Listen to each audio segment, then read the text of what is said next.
بھلا تم نے ان لوگوں کو نہیں دیکھا جو شمار میں ہزاروں ہی تھے اور موت کے ڈر سے اپنے گھروں سے نکل بھاگے تھے؟ تو اللہ نے ان کو حکم دیا کہ مر جاؤ، پھر ان کو زندہ بھی کر دیا۔ کچھ شک نہیں کہ اللہ لوگوں پر مہربانی رکھتا ہے، لیکن اکثر لوگ شکر نہیں کرتے۔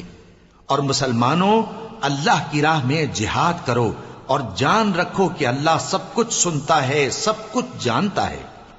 کون ہے کہ اللہ کو قرض حسنہ دے کہ وہ اس کے بدلے اس کو کئی گنا زیادہ دے گا؟ اور اللہ ہی روزی کو تنگ کرتا اور وہی اسے کشادہ کرتا ہے، اور تم اسی کی طرف لوٹ کر جاؤ گے۔ بھلا تم نے بنی اسرائیل کی ایک جماعت کو نہیں دیکھا جس نے موسیٰ کے بعد اپنے پیغمبر سے کہا کہ آپ ہمارے لیے ایک بادشاہ مقرر کر دیں تاکہ ہم اللہ کی راہ میں جہاد کریں؟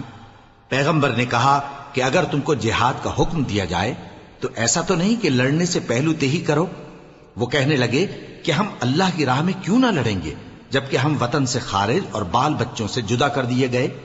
پھر جب ان کو جہاد کا حکم دیا گیا تو چند اشخاص کے سوا سب پھر گئے، اور اللہ ظالموں سے خوب واقف ہے۔ اور پیغمبر نے ان سے یہ بھی کہا کہ اللہ نے تم پر طالوت کو بادشاہ مقرر فرمایا ہے۔ وہ بولے کہ اسے ہم پر بادشاہی کا حق کیوں کر ہو سکتا ہے؟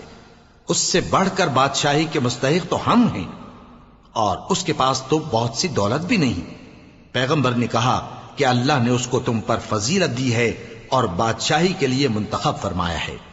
اس نے اسے علم بھی بہت سا بخشا ہے اور تن و توش بھی بڑا عطا کیا ہے، اور اللہ کو اختیار ہے جسے چاہے بادشاہی بخشے، وہ بڑا کشائش والا ہے، دانا ہے۔ اور پیغمبر نے ان سے کہا کہ ان کی یعنی طالوت کی بادشاہی کی نشانی یہ ہے کہ تمہارے پاس وہ صندوق آئے گا جس کو فرشتے اٹھائے ہوئے ہوں گے۔ اس میں تمہارے پروردگار کی طرف سے تسلی بخشنے والی چیز ہوگی، اور کچھ اور چیزیں بھی ہوں گی جو موسیٰ اور ہارون چھوڑ گئے تھے۔ اگر تم ایمان رکھتے ہو تو یہ تمہارے لیے ایک بڑی نشانی ہے۔ غرض جب طالوت فوجیں لے کر روانہ ہوا تو اس نے ان سے کہا کہ اللہ ایک نہر سے تمہاری آزمائش کرنے والا ہے۔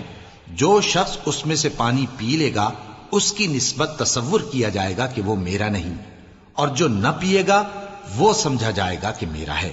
ہاں اگر کوئی ہاتھ سے چلو بھر پانی لے لے تو خیر۔ جب وہ لوگ نہر پر پہنچے تو چند آدمیوں کے سوا سب نے پانی پی لیا۔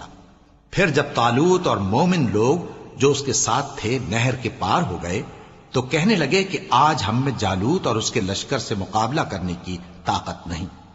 جو لوگ یقین رکھتے تھے کہ ان کو اللہ کے روبرو حاضر ہونا ہے، وہ کہنے لگے کہ بسا اوقات تھوڑی سی جماعت نے اللہ کے حکم سے بڑی جماعت پر فتح حاصل کی ہے، اور اللہ ثابت قدم رہنے والوں کے ساتھ ہے۔